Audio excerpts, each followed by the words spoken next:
Really sure where I'm going with this video. General subject of politics, and I don't mean what needs to be changed, but how it gets changed.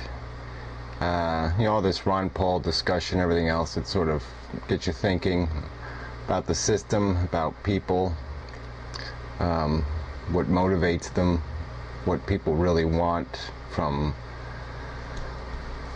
government or the social order or whatever you want to call it, the construct that we have to live in. It seems like it should be simple. I mean, from my perspective, work should be rewarded, and people's privacy should be respected. It's not very complicated in that sense. Obviously, we all have to make contributions to the society, to civilization, and we can call that taxation. And if we think of it in terms of what you have to pay to have civilization, and not get caught up in every minute aspect of absolute fairness and just general concepts of fairness, and what kind of just as money is a reward, a tax is a punishment, and obviously we seem to reward and punish things arbitrarily, largely based on what the majority interest is. And much of what we have to pay for is, let's get to the bottom line, is people's reproductive choices. People choose to have children, and children are heavily subsidized by the society. Most property taxes are paying for kids. Probably the substance, 80% anyway of the welfare state is taking care of kids. Generally, that's the motivation, and the other would be the disabled. And people resent that, and I don't know how much of that is fair or unfair. I'd certainly make the argument that poor people have to take responsibility for these reproductive choices. You really don't have a right to have kids recklessly.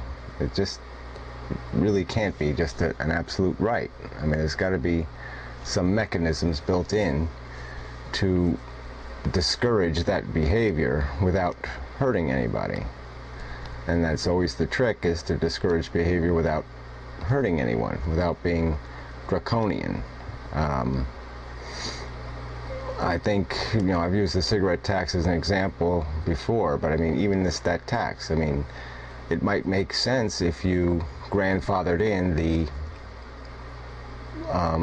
addicts, the existing addicts, and said, yes, well, we'll let you register as an addict, we'll let you buy your cigarettes and die of your cigarettes and leave you alone, and impose the penalty for smoking on assholes who start smoking in the first place now, with the tax in place.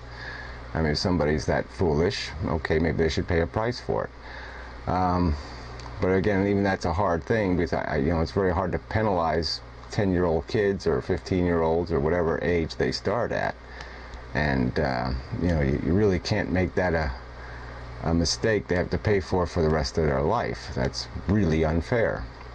So anyway, back to what the overall subject, which is how does a person create any change? How do organizations function? How do they motivate? How do they invoke? How do they influence the agenda? Because it does seem like the two parties own the system and the media. These are the elements, these are the ingredients that say what it is that can or cannot be done, what ideas will even get talked about. And it happens even in places like C-SPAN. It's the same talking heads. They talk to the same people over and over and over. I mean, I stopped watching years ago because it was just this. It got so redundant, and the like I said, the voices were all the same voices over and over and over.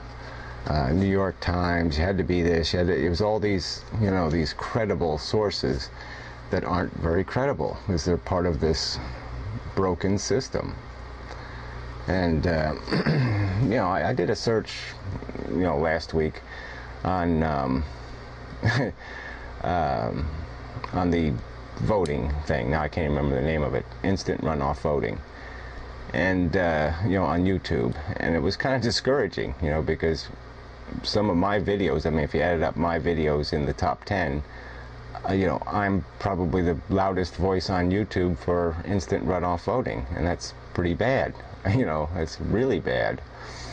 There's one video that's had 500 and something views or whatever it is. I mean, it's just, the numbers are just pitiful.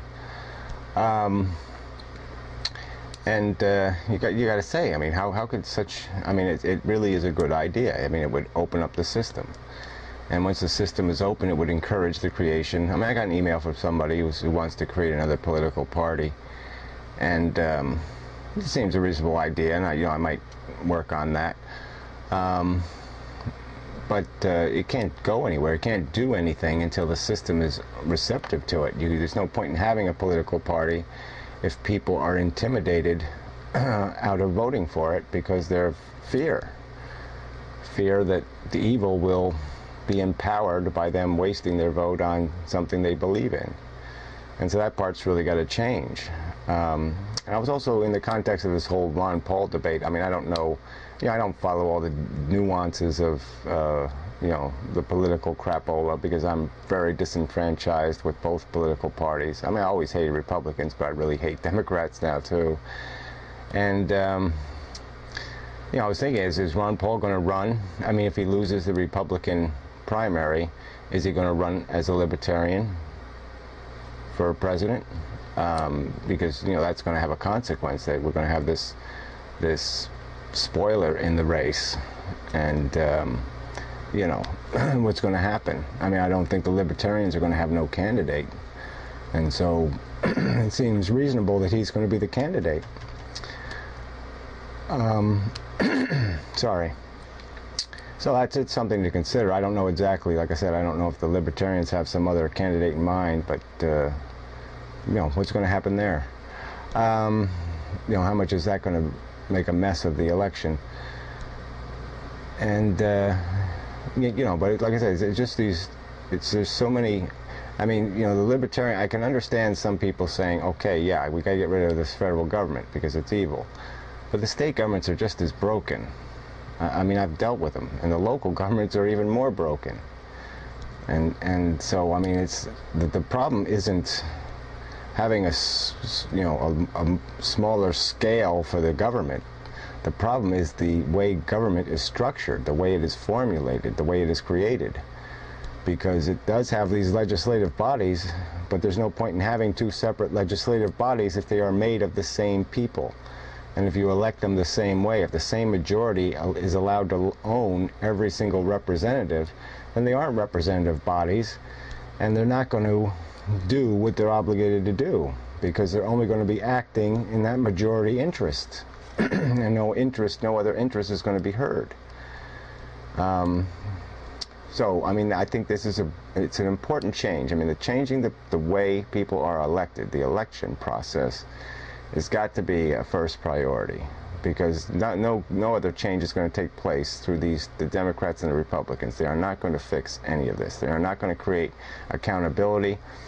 They're going to keep putting morons on the courts, not just morons, but lying lawyer bastards. I mean, liars.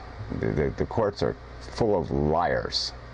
These people have no business being on the court. They have no discipline. They have no devotion to the Constitution, and they're accountable to no one and nothing. They should be risking their lives to be on those courts. It should be all government employees should be under a higher standard of accountability.